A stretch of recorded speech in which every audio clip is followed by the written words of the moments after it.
لا رازق إلا الله، لا مالك إلا الله وحده لا شريك له، ونشهد أن سيدنا وسندنا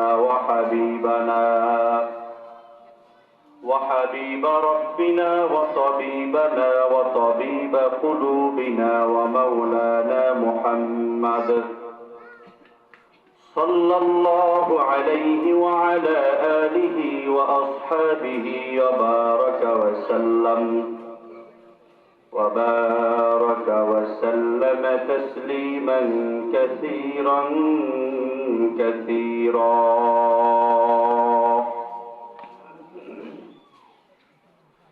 أما بعد فأعوذ بالله من الشيطان الرجيم.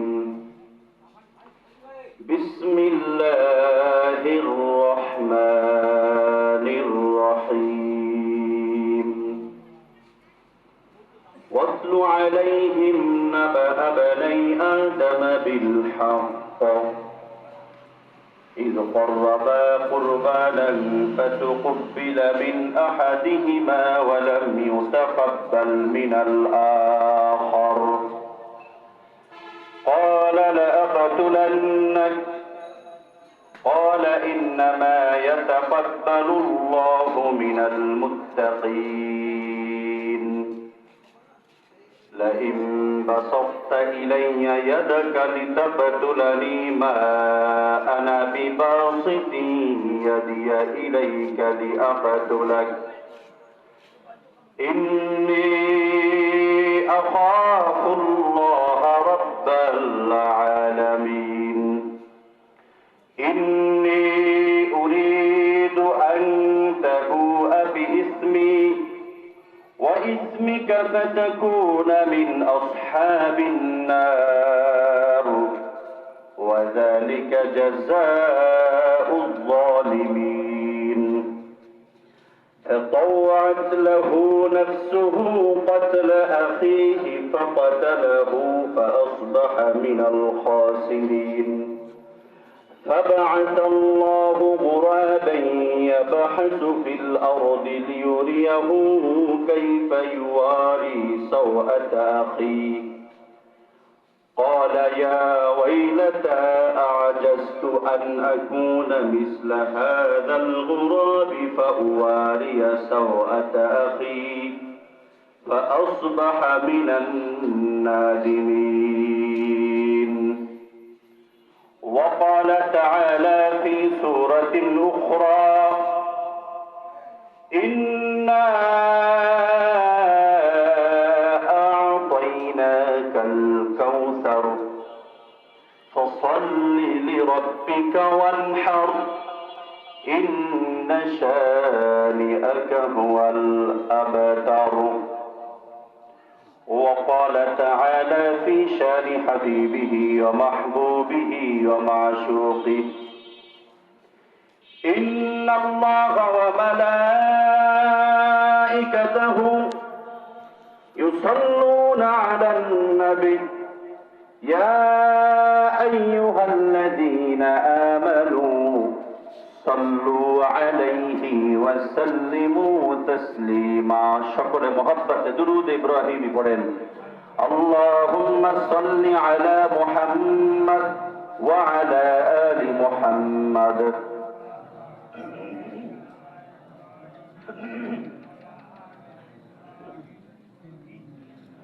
إنك حميد مجيد. اللهم بارك على محمد وعلى آل محمد كما باركت على إبراهيم وعلى آل إبراهيم إنك حميد مجيد. بلغ العلا بكماله كشف الدجى بجماله حسنت جميع خصاله صلوا عليه وآله. আপনাদের মন খারাপ একটু পড়েন সবাই বালাগাল উলা বিকামালিহি كشف الدجى بجماله حسنت جميع خصاله صلوا عليه وآله ہونا یہ پھول تو گل گل کا ترنم بھی نہ ہو جن کے دہر میں گلیوں کی تبسم بھی نہ ہو بلغ العلا بکمالہ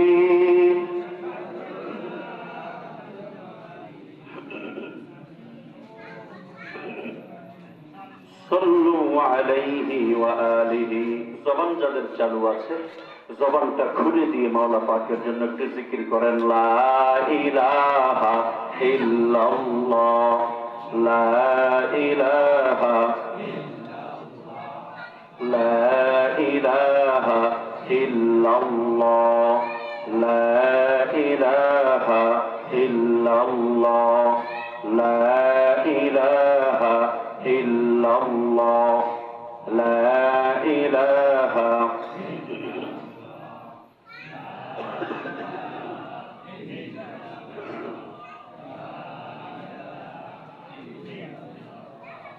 لا إله إلا الله لا إله إلا الله لا إله إلا الله ليفقهوا قولي وبك نستعين يا مستعان الحمد لله নরবনিয়া ছোটখার বাজার জামে মসজিদের উদ্যোগে আয়োজিত একদিন ব্যাপী ধারাবাহিক 15তম বার্ষিক তাফসীরুল কোরআন মাহফিল। আজকে এই মাহফিলের সম্মানিত সভাপতি, আজকে এই মাহফিলের সম্মানিত প্রধান অতিথি, প্রধান বক্তা জনাব হযরত মাওলানা আব্দুল মালিক সাহেব, উপস্থিত জনাব হযরত মাওলানা মাসুম বিল্লাহ সাহেব খতিব অত্র মসজিদ, মঞ্চে উপস্থিত রয়েছেন আমার পরম করম বন্ধু, আপনাদের এলাকার সুপরিচিত সকলেরই জানাশোনা সুসন্তান, আপনাদের স্নেহে ভরা ভালোবাসা মায়ায় দুটো পরিচয় যিনি আপনাদের মাঝে বহন করেন। একটি হচ্ছে রাজনৈতিক পরিচয়, আরেকটি হচ্ছে ইলমি পরিচয়। আপনাদের এলাকার সন্তান ইলমে দ্বীন অর্জন করে আপনাদের এলাকায় ইলমের খেদমত করছেন জনাব হযরত হাফেজ মাওলানা মুসা সাইফি সাহেব। উপস্থিত আজকে আমাদের এই মহতী জলসার সম্মানিত আয়োজক, যার ক্লান্ত পরিশ্রমে, যার রক্ত পানি করা ঘাম ঝরিয়ে আজকে এই মাঠে দীর্ঘ 3টি বছর তাফসীরুল কোরআন মাহফিল বন্ধ থাকার পর যিনি আপনাদেরকে অক্লান্ত পরিশ্রমের মাধ্যমে একটি জান্নাতের বাগান উপহার দিলেন, জনাব মোহাম্মদ নান্না মিয়া তালুকদার। আমার সামনে উপবিষ্ট দাড়িবাঁকা মুরব্বিয়ানে আজম, আমার কলিজার টুকরা সমবয়সী যুবক বন্ধুগণ, স্নেহের ছোট্ট বন্ধুরা, মাইকের আওয়াজ যতদূর পর্যন্ত যাচ্ছে পর্দার অন্তরালে শ্রবণরতা সম্মানিতা মা ও বোনেরা, আপনাদের সকলের প্রতি সম্মান প্রদর্শন করে আবারও আমি সালাম দিচ্ছি। আসসালামু আলাইকুম ওয়া রাহমাতুল্লাহি ওয়া বারাকাতুহু।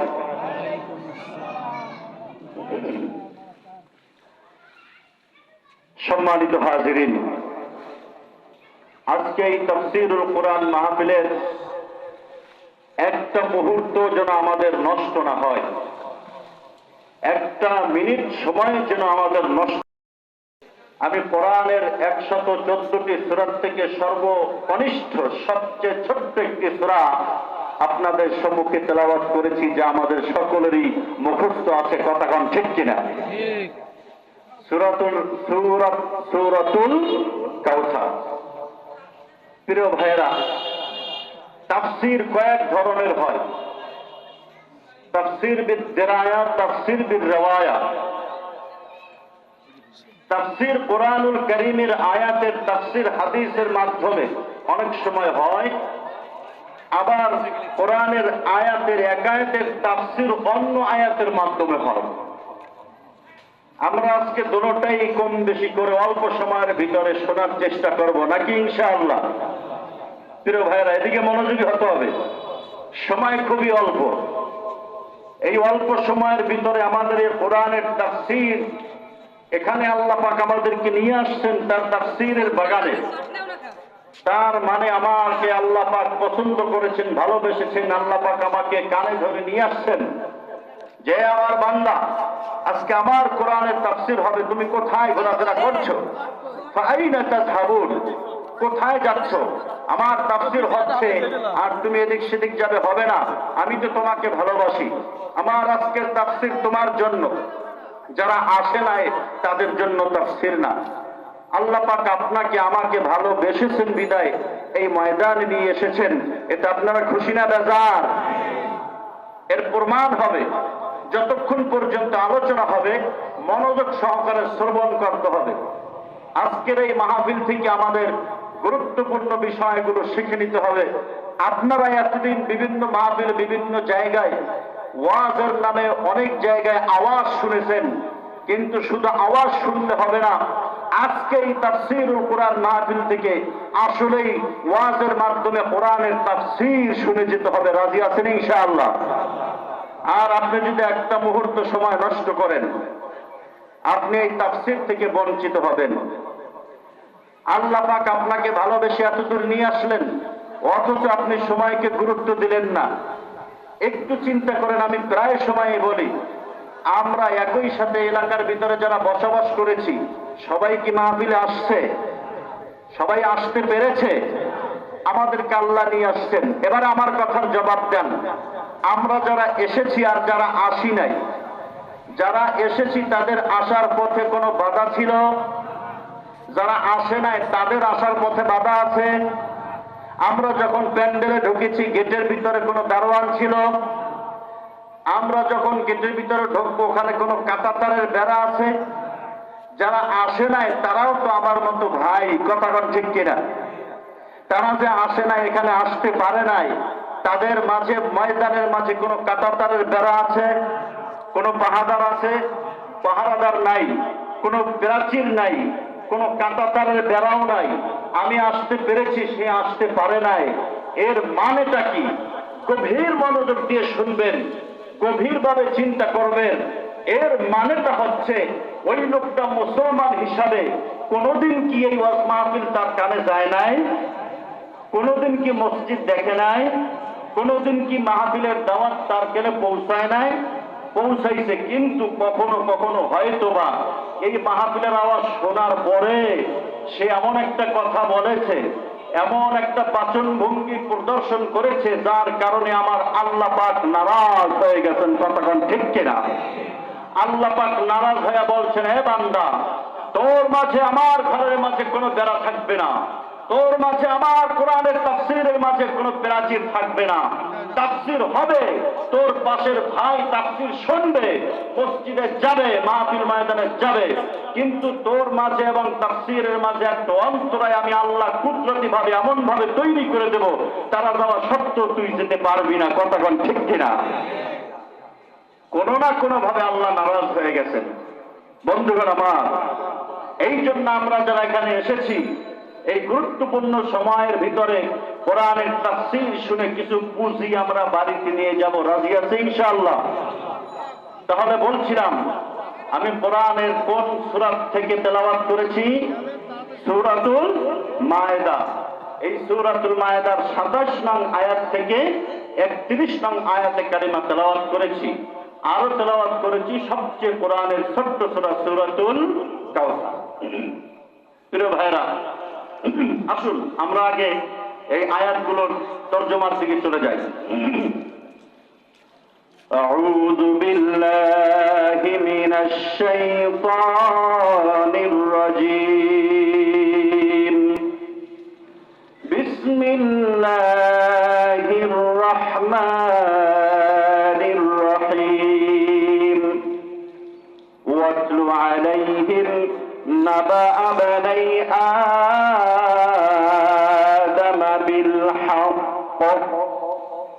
পাক রব্বুল আলামিন বলেন, ওয়াতলু আলাইহিম, নবী আপনি বর্ণনা করেন, নাবা আবানাই আদামা বিল হক, আমাদের আদি পিতা আব্বাজান হযরত আদম আলাইহিস সালাতু ওয়াস সালামের দুইজন সন্তানের ঘটনা। কয়জন সন্তানের ঘটনা? প্রিয় ভাইরা, দুইজন সন্তানের ঘটনা আল্লাহ পাক বর্ণনা করতে বললেন। দেখি সামনে কি বলে। إذ قربا قربانا فتقبل من أحدهما ولم يتقبل من الآخر। এই দুই সন্তান আল্লাহ পাকের জন্য কুরবানি করেছিল, একজনের কুরবানি আল্লাহ পাক কবুল করেছেন, অন্য আরেক ভাইয়ের কুরবানি আল্লাহ পাক রব্বুল আলামিন কবুল করেন নাই। বিল হক, আমি তাফসীরে পরবর্তীতে আসছি, আগে আয়াতে কারিমার অর্থগুলো আমরা শুনি। قال إنما يتقبل الله من المتقين। যখন একজনের কুরবানি কবুল হয়েছে আর একজনের কুরবানি কবুল হয়নি, যার কুরবানি কবুল হয়নি সে কি বলল? قال لأقتلنك، অবশ্যই আমি তোমাকে হত্যা করব। আর যার কুরবানি কবুল হয়েছে তিনি বললেন, আল্লাহ পাক রব্বুল আলামিন মুত্তাকির কুরবানি কবুল করেন। সুবহানাল্লাহ। এরপরে কি বললেন? লা ইন বাসাত্তা ইলাইয়া ইয়াদাকা লিতাকতুলানি মা আনা বিবাসিতি ইয়াদিয়া ইলাইকা লিয়াকতুলাক। যেই ভাই হত্যা করার কথা বললেন তাকে অন্য ভাই বললেন, তুমি যদি আমাকে হত্যা করো, না না, আমি তোমাকে হত্যা করার জন্য আমার হাতকে সম্প্রসারিত করব না। কারণটা কি? ইন্নী আখাফুল্লাহ রাব্বাল আলামিন, কারণ হলো আমি আল্লাহ পাক রব্বুল আলামিনকে ভয় করি। ইন্নী উরিদু আন তাবুআ বিইসমি ওয়া ইসমিকা ফাতাকুনা মিন আসহাবিন নার। আরো তিনি বললেন, আমি চাই তোমার এবং আমার দুজনার পাপের বোঝা তুমি মাথায় নিয়ে নাও, আর তুমি ফাতাকুনা মিন আসহাবিন নার, জাহান্নামীদের অন্তর্ভুক্ত হয়ে যাও। ওয়া যালিকা জাযাউজ জালিমিন, কারণ এটাই হচ্ছে জুলুমকারীদের শাস্তি। ফাতাওয়াত লাহু নাফসুহু ক্বাতলা আখিহি।